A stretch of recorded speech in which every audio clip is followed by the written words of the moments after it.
Well, good evening, YouTube. This is Chuck, and it's Wednesday, February 5th, and 2025, and about 6 o'clock in the evening, and been a busy day here. And we're going to give you a quick report from where we're at here. And first of all, there's my rig. I got my solar panels out. You might hear the generator running in the background.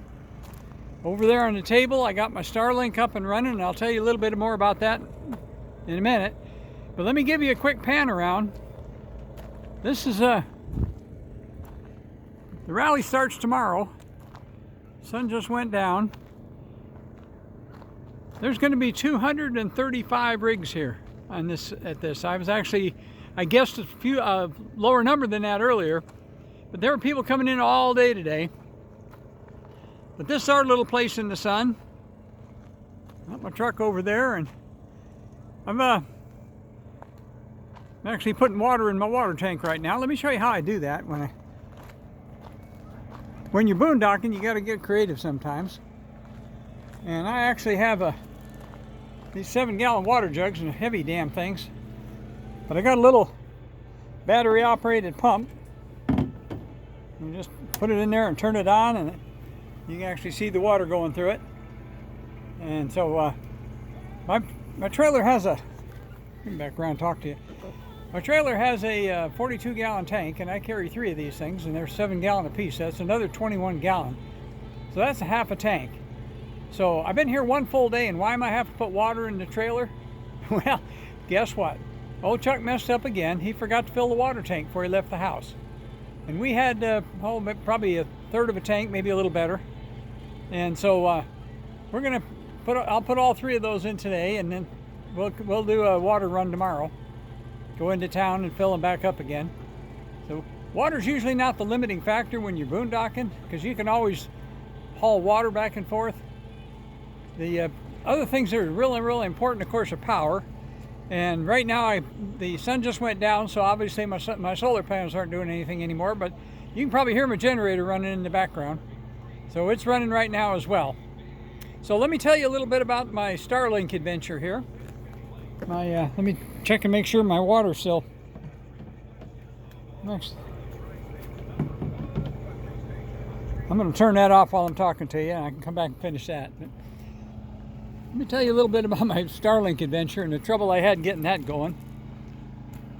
See, you can see it's actually pointed north.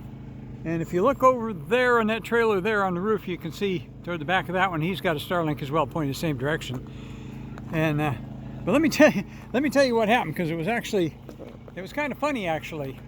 I started following the directions on getting this thing set up over here, and it got to a certain point, and then it kind of almost put me into, I don't know, I called it a death spiral. It kept rebooting and shutting it and taking it back a screen, and it wouldn't let me move forward, and I was getting pretty aggravated with it, because I was doing exactly what it said to do, but it wasn't behaving itself.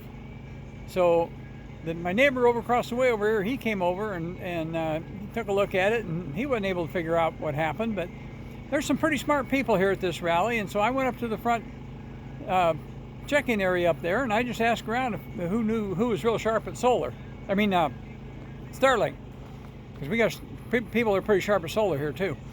So anyway, they told me to go talk to this guy, so I did, and he came over, and boy, he was scratching his head for a little bit too.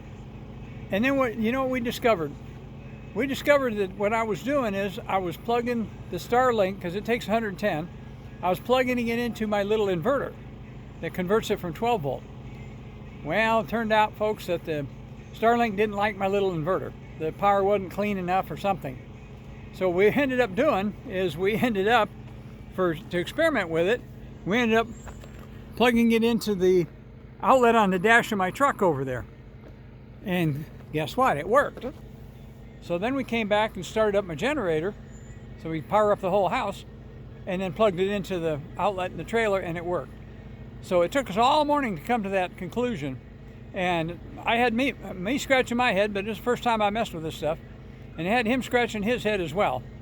And so, but we got her done, we got her up and running, it seems to be working okay. Found out that it pulls a little more current than what I thought it did. and you have to have a pretty clean inverter for it to work if you're going to run it off an inverter.